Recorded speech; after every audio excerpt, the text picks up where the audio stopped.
Hello everyone, hope you are fine. This is Jaspreet Deol from Aware Visa Immigration. आज इस video में हम बात करेंगे कनाडा स्टडी वीजा के लिए कौन कौन से जो डॉक्यूमेंट्स हैं वो रिक्वायर्ड हैं, कौन से डॉक्यूमेंट्स उनमें से मैंडेटरी हैं और कौन से जो डॉक्यूमेंट्स हैं वो ऑप्शनल हैं, उनको लगा भी सकते हैं और नहीं भी लगा सकते। तो स्टार्ट करते हैं आज की ये वीडियो।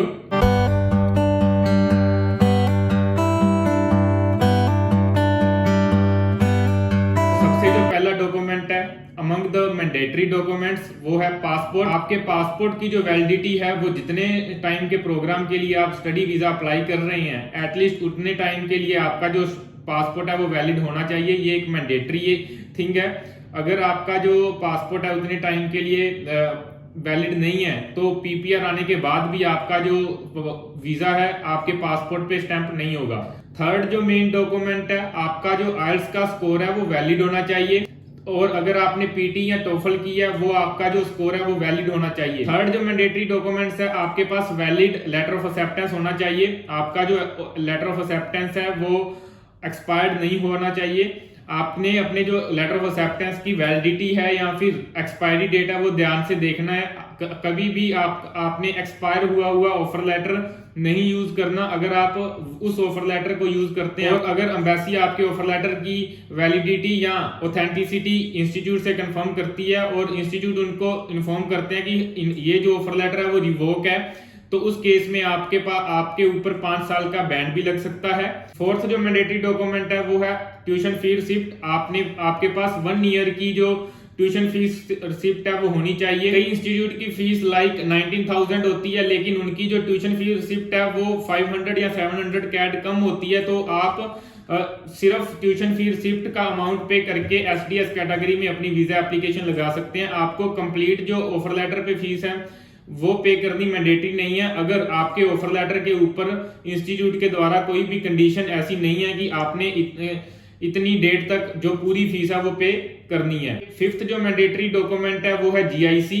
आपने जीआईसी पे की होनी चाहिए। आप किसी भी बैंक में जीआईसी अकाउंट ओपन करवा के अपनी जीआईसी पे कर सकते हैं। आपकी जो जीआईसी का अमाउंट है वो 10,000 कैड होना चाहिए। सिक्स्थ जो मेन डॉक्यूमेंट है वो है मेडिकल। आपने ऑथराइज्ड फिजिशियन से मेडिकल करवाया होना चाहिए और आपका जो मेडिकल एग्जामिनेशन है वो पास होना चाहिए। कौन कौन से जो फिजिशियन है वो मेडिकल एग्जामिनेशन के लिए आईआरसीसी के द्वारा ऑथराइज्ड है, इसका एक अलग से मेडिकल पैनल आईआरसीसी ने दिया हुआ है। आप उस पैनल में चेक कर सकते हैं कि आपकी लोकेशन के नियर कौन से जो डॉक्टर या फिर फिजिशियन है जो मेडिकल करने के लिए ऑथराइज्ड है। सेवंथ जो मेन डॉक्यूमेंट है वो है डिजिटल फोटो, और डिजिटल फोटो में भी काफी स्पेसिफिकेशन है।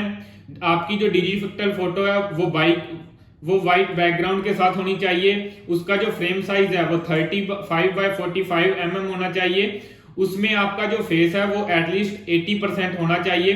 इसके ऊपर भी गाइडलाइंस हैं, आपने उन इंस्ट्रक्शंस और गाइडलाइंस को फॉलो करना है। अगर आप पासपोर्ट साइज फोटो यूज करोगे तो वो एक्सेप्टेबल नहीं होगी। ये जो सारे 7 डॉक्यूमेंट्स हैं ये मैंडेटरी डॉक्यूमेंट्स हैं एसडीएस कैटेगरी में। इसके बाद जो भी डॉक्यूमेंट हैं वो ऑप्शनल डॉक्यूमेंट होते हैं, जैसे कि स्टेटमेंट ऑफ पर्पस जिसे एसओपी भी कहते हैं। वो एक मैंडेटरी डॉक्यूमेंट नहीं है, वो एक ऑप्शनल डॉक्यूमेंट है। लेकिन हाँ, अगर आप एसओपी के बिना फाइल लगाओगे तो मोस्टली स्टूडेंट को एट प्रेजेंट रिजेक्शन का सामना करना पड़ रहा है, तो आप एसओपी को भी एज अ मैंडेटरी डॉक्यूमेंट ही लो तो ज्यादा बेटर है। इसके अलावा आप अपनी एप्लीकेशन में फाइनेंशियल डॉक्यूमेंट्स अटैच कर सकते हैं, जिसमें कि आप सपोर्ट एफिडेविट लगा सकते हैं, जिसमें आप मेंशन कर सकते हैं आपको कौन कौन स्पॉन्सर कर रहे हैं।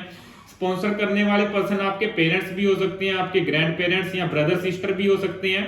जिस भी पर्सन को आप एज अ स्पॉन्सर शो कर रहे हो आप उनकी इनकम टैक्स रिटर्न जरूर लगाइए। साथ ही साथ आप उनका बैंक बैलेंस लगा सकते हैं।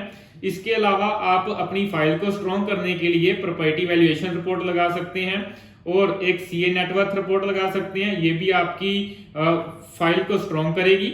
तो ये जो डॉक्यूमेंट हैं ये ऑप्शनल डॉक्यूमेंट हैं, ये मैंडेटरी डॉक्यूमेंट नहीं है। आपका डिसीजन है आपने लगाने हैं या नहीं लगाने। इन डॉक्यूमेंट्स के बिना भी आप अपनी फाइल सबमिट कर सकते हैं, लेकिन अगर आप इन डॉक्यूमेंट्स को लगाओगे तो आपकी जो वीजा एप्लीकेशन है वो स्ट्रॉन्ग हो जाएगी। इसी तरह की यूजफुल इंफॉर्मेशन के लिए आप हमारा यूट्यूब का चैनल सब्सक्राइब कर सकते हैं। अगर किसी भी स्टूडेंट को और कोई डाउट है तो आप हमारे नीचे दिए गए कमेंट सेक्शन में कमेंट कर सकते हैं, या फिर आप हमारे नीचे दिए गए नंबर्स पे हमें कॉल करके अपना डाउट क्लियर कर सकते हैं। Thanks a lot.